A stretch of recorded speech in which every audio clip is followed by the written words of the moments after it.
I don't know what this is supposed to be, like psychiatrist's diary or bedry or whatever. But anyway, I don't know, about 3 weeks ago, my father gave me an article to read in the Sun from the Times about women with ADHD and how it had gone on recognized as children because girls demonstrate it a different way to boys. They're less fidgety and more dreamy. And so it goes undiagnosed, and so all these women sort of gone the rest of their lives, feeling stupid, overwhelmed because ADHD minds are racing all the time. They just can't stop. And so anyway, I recognized myself in a lot of these things that these women are saying, and I've never understood why I'm different. I know I was always sort of different at school. I couldn't be like other people, and I just didn't understand why I couldn't remember a poem would, drive me absolutely mental. So, well, tonight's the appointment with the psychiatrist to get the results of the tests I did over a week ago. The brain mapping and I've forgotten what the other thing was called, TOVA and DIVA tests. So, I've already had Denise, my Portuguese teacher, and Elena both say to me, don't, think that you are, because you'll be upset if you're not. Yeah, I really don't think that I'm not, because after having read all those articles and really relating to some of these women that were talking about their experiences and so on and so forth, and going back to all these episodes in my childhood, constantly in early childhood. I remember this one teacher in the French lycée who would always pull my ears, like pulling my ears like that. I mean, I couldn't bear people touching my ears. I still can't stand my ears being touched. Just because I wasn't playing up. I just went away with the fairies. I mean, I was always looking out the window, or, they tried putting me up front. That didn't really help because, I'd be distracted by looking at the teacher's feet or her shoes, or I don't know. There was always something. And then, later on in life, now I as a mother, and I was off as a freelancer, I'd be working and then I'd have, a week or two at a time off, and I just find it overwhelming, handling the everyday life of children, cooking, the monotony of daily dinner. Afternoons for me felt like they were eternal. And I still feel like that. I have, a lot of energy in the mornings, and if I'm not really busy in a sort of military fashion with other people involved, then in the afternoon I tend to become quite lazy and not really stimulated to do a lot of things. So things I procrastinate about, I have to do things very early in the morning, and the afternoon it's like I'm pretty useless unless I'm working with other people, and then I have to be efficient. It's the same with, making dinner parties, but I couldn't cope with, I can cook for 3 days in a row, all day and all night, or practically. But then I can't stand the mundanity of cooking daily dinner. I can't stand opening post. I've got piles and piles and piles of letters. I can't organise my papers. At school, it was always the same. I never had the right notebook. I forgot my homework. I lost my gloves. I lost my hat, my trainers. It was a constant. So I would find it really hard to believe that I'm not. However, let's see, who will tell? What I am a little bit anxious about is what else I could have with it. Because it does generally get accompanied by some other kind of disorder or mental malfunction, and then talking about the medication, you know, should I take the medication? Some people say that they lose their personality and they become a bit,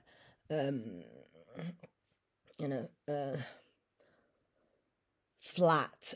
I just wonder if it would just make me manage to finish my projects. You know, this has just been also, this is another thing. It's just I start so many things and don't finish them, or unless I have to put some tactics, you know, employ somebody to do the job with me, some way, fashion, some form or another.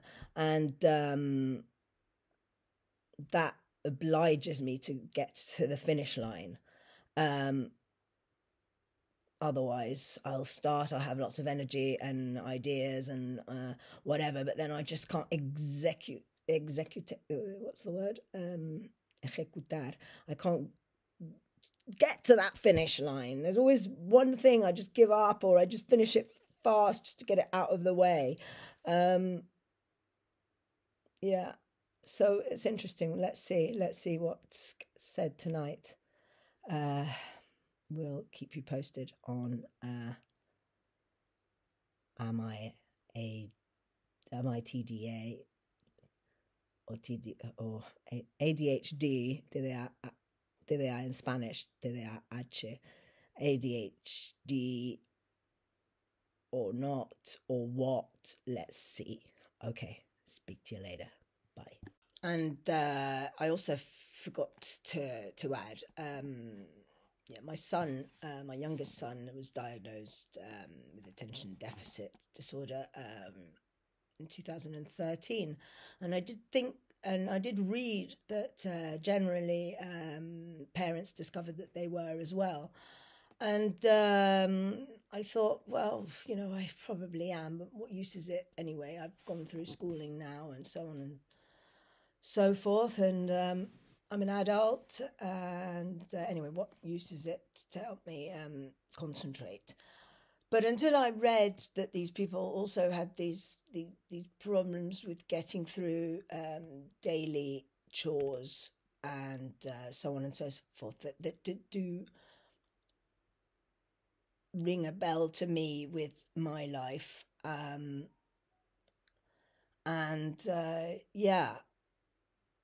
Also another thing, as I was saying, my son was diagnosed, and I know my other children and a lot of people think I'm extremely indulgent with him, but I'm only, as he also suffers from epilepsy and takes quite a lot of medication, I just try and be indulgent with him where I know I wasn't encouraged, not saying by my parents, but you know, it was hard enough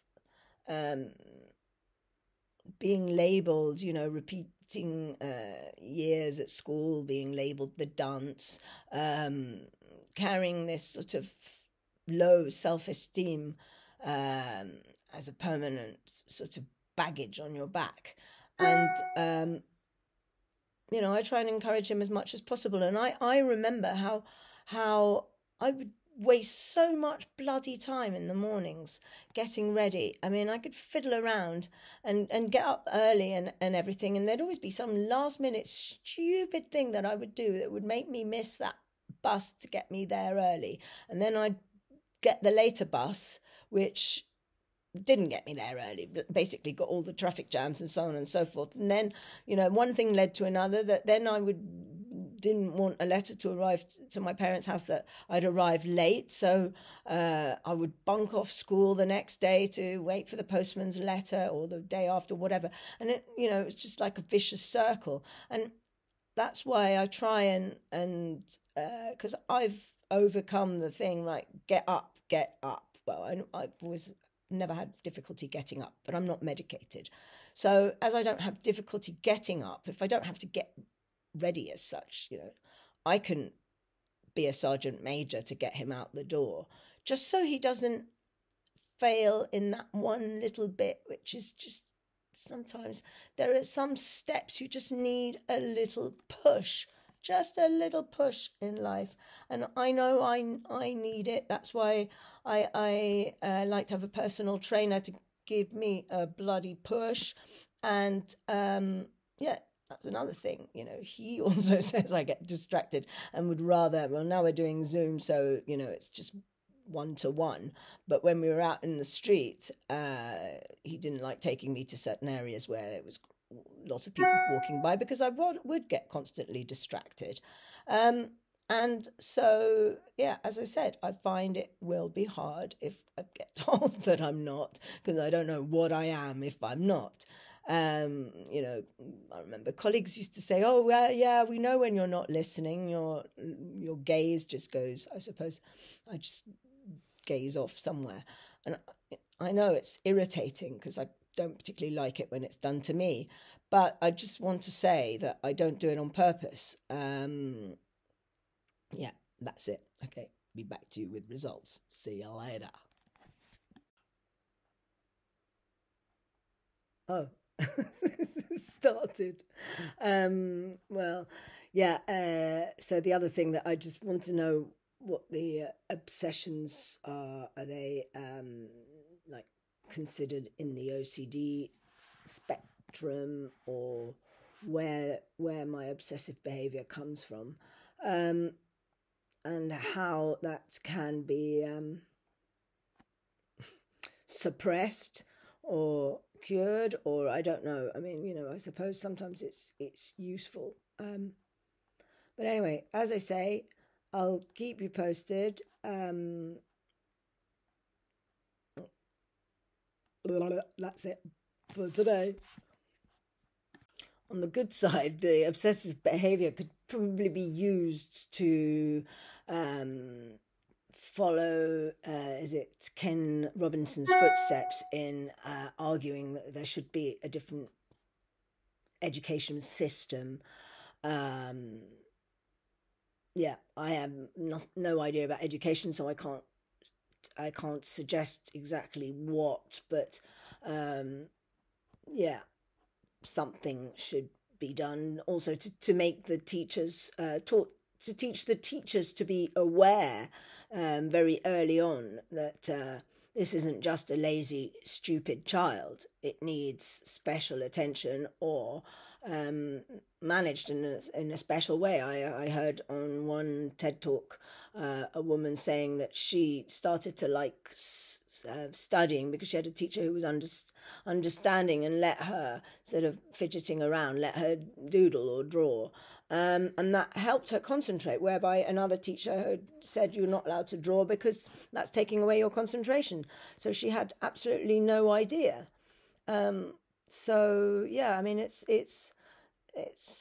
got a lot of things that need to be done to make people more aware, especially the education system. I remember with my son, he was being thrown out of class by in his catering school by a cocktail teacher because he was rattling the ice in the glass. And I think the day before he was rattling the coins in his pocket. Now, I had to write to them and say, he has been diagnosed when he was younger and had a protocol for exams and so on and so forth. But you can't just throw a kid out of a class because I know it sounds like he's being annoying, but he can't help it. So, yeah, that's what I have to say. I'll carry on when I have some more. Oh yeah, I forgot to add, as my compatriots, Monty Python say, always look on the bright side of life. Well, if you look on the bright side, they say that most ADHD people think outside of the box. So that was funny because I was trying to explain to the psychiatrist how my ex-colleagues in a production company I worked for in London when I was young, they used to say that I was a bit like a jack in a box. Come like 6 o'clock or like 5 o'clock, I was already like fed up of following all the rules and working, and I just wanted to do cartwheels and handstands in the hallway. Yeah, I don't know if that's thinking outside of the box or just jumping outside of the box. Also, the other thing, I was talking to my mother, just so I had a few facts right about when I was a smaller child. She says about Celine's age. Celine's my 2-year-old granddaughter. I used to constantly at night ask for beakers of orange juice and drink one after another and just throw them and demand more. And I said, was I hyperactive? And she said yes. Then apparently I would also have banging my head tantrums. And there's also the case of me being told, well, my mother being told by my grandmother to give me this French, I think it was like a cough mixture called Terraline, which was had a calming effect on, I suppose, hysterical children. But in fact, my mother had to stop giving it to me because it had the worst, it had the contrary effect. Instead of calming me, it made me more hyper. So that's another bit of useful information.